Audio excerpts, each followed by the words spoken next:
नमस्कार दोस्तों, आप सभी का स्वागत है हमारे YouTube channel master of physics में। और दोस्तों आज हम करने वाले हैं moment of inertia for the sphere of finite thickness of the surface. ठीक है, तो हमने क्या स्टार्ट कर रखा है, हमने मोमेंट ऑफ इनर्शिया निकालना स्टार्ट कर रखा है डिफरेंट बॉडीज़ का डिफरेंट शेप में। ठीक है, तो पिछली वीडियो में हमने क्या किया था, एक स्फेरिकल सेल का मोमेंट ऑफ इनर्शिया निकाला था, या हम उसको कह सकते थे वो दो स्फीयर का निकाला था जिनकी थिकनेस हमारे पास क्या थी, नेग्लिजिबल थी। ठीक है, तो आज हम किसका निकालेंगे, एक होलोस्फीयर का निकालेंगे मोमेंट ऑफ इनर्शिया जिसकी हमारे पास थिकनेस क्या है, हमारे पास फाइनाइट है। ठीक है ना, तो ये हमारा टॉपिक हो गया होलोस्फीयर का। ठीक है, और इसकी क्या हमारे पास फाइनाइट थिकनेस दे रखी सरफेस की। ठीक है ना, तो हम स्टार्ट करते हैं हमारे टॉपिक को। तो इसके लिए हमें क्या करना है, let us consider hollow sphere of finite thickness of the sphere across which its whole mass is distributed having inner and outer radius r1 and r2 respectively।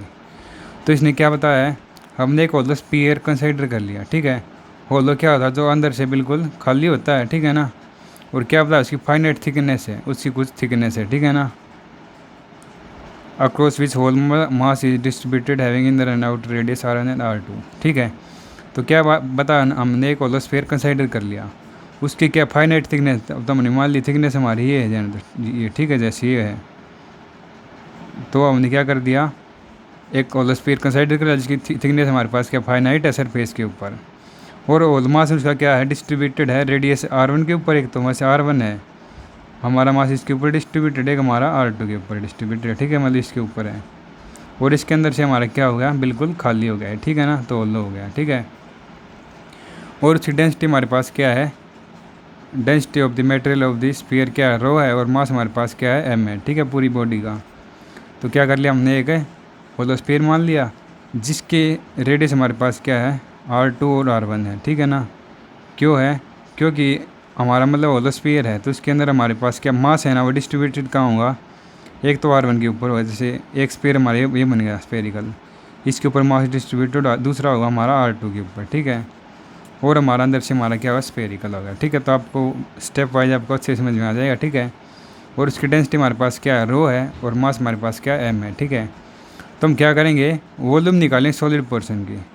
Solid portion हमारे पास क्या हुआ, देखो ये हमारे पास सॉलिड पोर्शन होगा, मतलब r1 हमारी radius है, इसकी r2 हमारी इसकी रेडियस है। ठीक है, तो r2 रेडियस में से हम r1 रेडियस घटा देंगे तो हमारे पास क्या आ जाएगा, सॉलिड पोर्शन बच जाएगा। जैसे हमारे यहाँ से यहाँ तक r2 है, r1 हमारे पास ये है, तो ये घटा दें तो हमारे पास क्या बच जाएगा, ये हमारे पास क्या बच जाएगा, सॉलिड पोर्शन बच जाएगा। ठीक है ना, तो अब आपको पता है एक स्फीयर की आपके पास वॉल्यूम क्या होती है, 4/3 पाई r क्यूब होती है। ठीक है ना, होलो स्फीयर के केस में वॉल्यूम क्या होती है, 4/3 पाई r क्यूब होती है। तो 4/3 पाई रेडियस हमारी क्या है, 2 पाई r2 का क्यूब माइनस 4/3 पाई r1 का क्यूब। ठीक है, सॉरी क्यूब आएगा इसमें। ठीक है ना, 4/3 पाई r क्यूब होता है। ठीक है, वॉल्यूम ऑफ स्फीयर का। ठीक है, तो हम इस क्या कर देंगे, r2 वाले रेडियस में से r1 वाले रेडियस की वॉल्यूम घटा देंगे, तो हमारा क्या है, 4/3 पाई r2 का क्यूब माइनस 4/3 पाई r1 का क्यूब हो गया। ठीक है, तो इसमें कॉमन हमारे पास क्या आ गया, 4/3 पाई कॉमन आ गया, r2 का क्यूब माइनस r1 का क्यूब हो गया। ठीक है, ये हमारी क्या आ गई, वॉल्यूम आ गई। इसके बाद डेंसिटी हमारे पास, डेंसिटी क्या होती है, होलोस्फीयर के केस में मास पर यूनिट वॉल्यूम होती है। ठीक है ना, तो मास हमारा कैपिटल M है, और वॉल्यूम हमारे पास क्या आई थी, ये आई थी 4/3 पाई r2 का क्यूब माइनस r1 का क्यूब हो गई थी। ठीक है, तो पुट कर दी हमने, 3 है, ये हमारा ऊपर चला गया, तो हमारा ये आ गया, डेंसिटी आ गई। ठीक है, इसके बाद क्या करेंगे, consider that the given hollow sphere is suppose to made up of large number of thin concentric spherical shell each of infinite small thickness.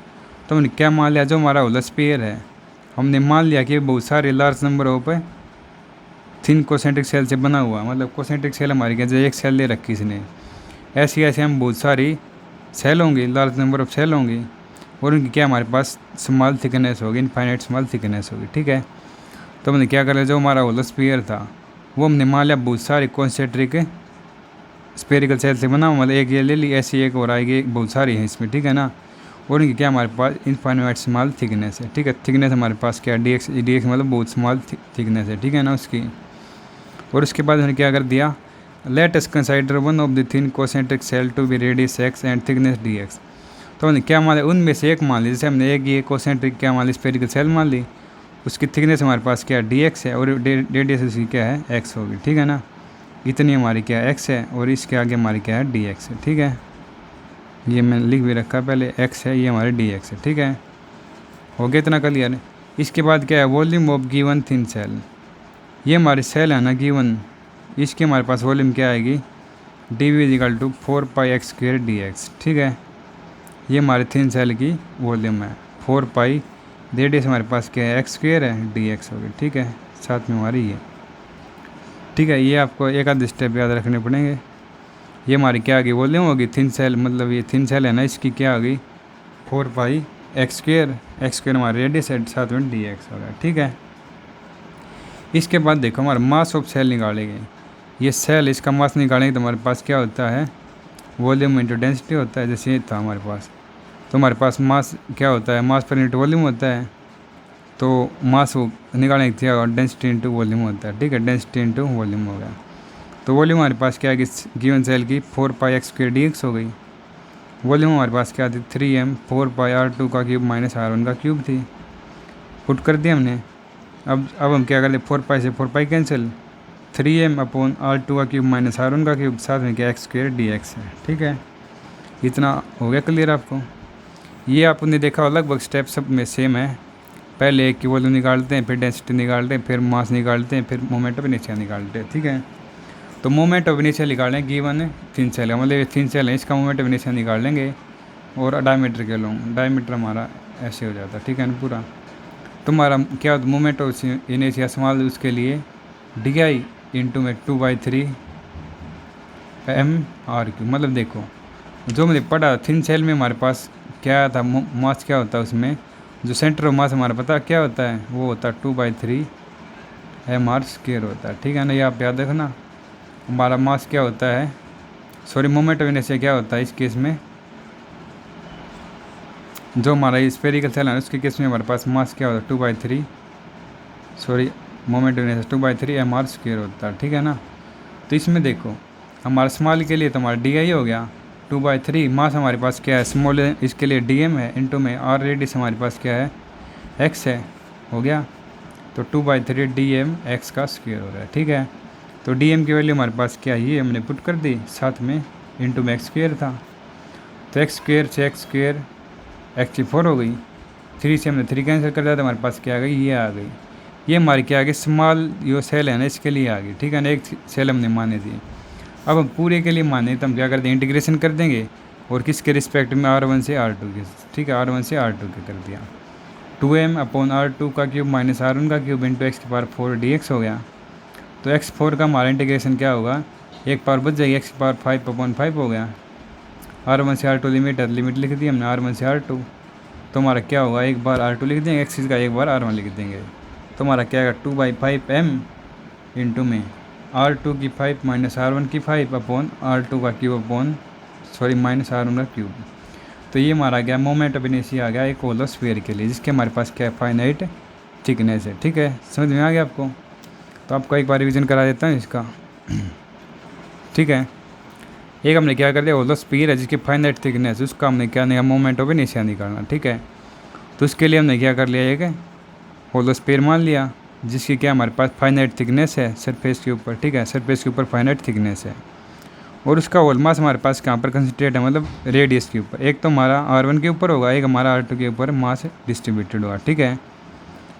और दूसरा हमारे पास क्या, डेंसिटी हमारी क्या होगी, इसमें रो होगी, और मास हमारे पास क्या होगा, m हो गया।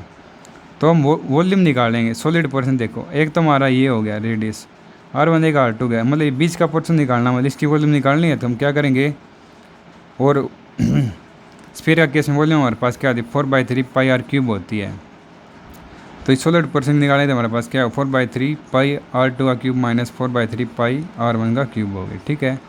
4/3 पाई हमारा कॉमन, r2 का क्यूब माइनस r1 का क्यूब हमारा ये आ गया, ठीक है। और डेंसिटी हमारी क्या होती है, मास पर यूनिट वॉल्यूम होती है, वॉल्यूम हमारी ये है, तो मास पर यूनिट वॉल्यूम हमारी डेंसिटी आ गई, ठीक है। इसके बाद देखो हमारा होलो स्फीयर में हमने मान लिया बहुत सारे कॉन्सेंट्रिक स्फेरिकल सेल बना हुआ, बहुत सारे इसमें स्फेरिकल सेल होते हैं जिसके हमारे पास थिकनेस क्या होती है, बहुत स्मॉल होती है, इनफाइनाइट स्मॉल होती है, मतलब dx होती है, ठीक है। तो हमने क्या कर लिया, इसमें बहुत सारे हमारे क्या थे स्फेरिकल सेल थे, तो उनमें से हमने एक मान लिया, ठीक है, कंसिडर कर लिया, एक मान लिया। उसकी थिकनेस क्या डी एक्स है और रेडियस क्या है हमारे पास एक्स है, ठीक है, हो गया इतना। इसके बाद वॉल्यूम है ना गिवन सेल की हमारे पास क्या होगी 4πx² dx होगी, ठीक है, क्योंकि हमारे पास ये स्फेरिकल सेल है, इसकी हमारे पास वॉल्यूम क्या होगी 4πx² dx होगी, ठीक है। इसके बाद हमारे पास मास क्या होता है डेंसिटी इंटू वॉल्यूम होता है, डेंसिटी इंटू वॉल्यूम होता है। तो डेंसिटी हमारे पास ये, वॉल्यूम हमारे पास ये आ गया, डेंसिटी हमारी ये थी, पुट कर दी हमने, ये हमारा मास आ गया। इसके पास मोमेंट ऑफ इनर्शिया क्या होता है स्फेरिकल सेल के केस में 2/3 हमारा स्क्वायर होता है, एम हमारा मास होता है। इसमें हमारा मास क्या है dm है और मोमेंट ऑफ इनर्शिया हमारा क्या होगा di होगा, ठीक है, di = 2/3 है dm इंटू में रेडियस हमारे पास क्या है x है, तो x² हो गया, ठीक है।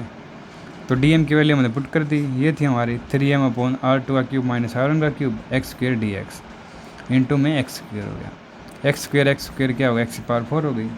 ये हमारी क्या आ गई एक थिन सेल है, मतलब एक हमने मान लिया था ना एक कॉन्सेंट्रिक स्फेरिकल सेल इसकी है, तो पूरी की निकालेंगे तो हमारे पास क्या करें इंटीग्रेशन कर देंगे और लिमिट हमारे पास क्या r1 से r2 कर देंगे, तो इसका इंटीग्रेशन हमारे पास आई हो गया। x⁴ का इंटीग्रेशन हमारे पास क्या आ गया x⁵ हो गया, ठीक है। लिमिट हमारे पास r1 से r2 थी, तो हमने पुट कर दी लिमिट क्या आ गया 2m/r2³ 2m और साथ में हमारे पास 5 भी हम कॉमन ले लेते हैं, ठीक है, 2/5m x की जगह पुट कर दिया r2 x⁵ माइनस r1 की 5, ठीक है, साथ में हमारे पास ये टर्म थी। तो ये हमारा क्या मोमेंट ऑफ इनर्शिया आ गया और दो स्पीड का, जिसकी हमारे पास क्या है फाइनाइट थिकनेस है, ठीक है। तो ये हमारा होगा टॉपिक कंप्लीट। आई होप आपको ये टॉपिक समझ में आया होगा। यदि आपको कुछ प्रॉब्लम आती है तो आप हमें कमेंट करके बता सकते हैं। तो मिलते हैं आपसे नेक्स्ट लेक्चर में, तब तक खुश रहिए, मस्त रहिए, मज़े में रहिए।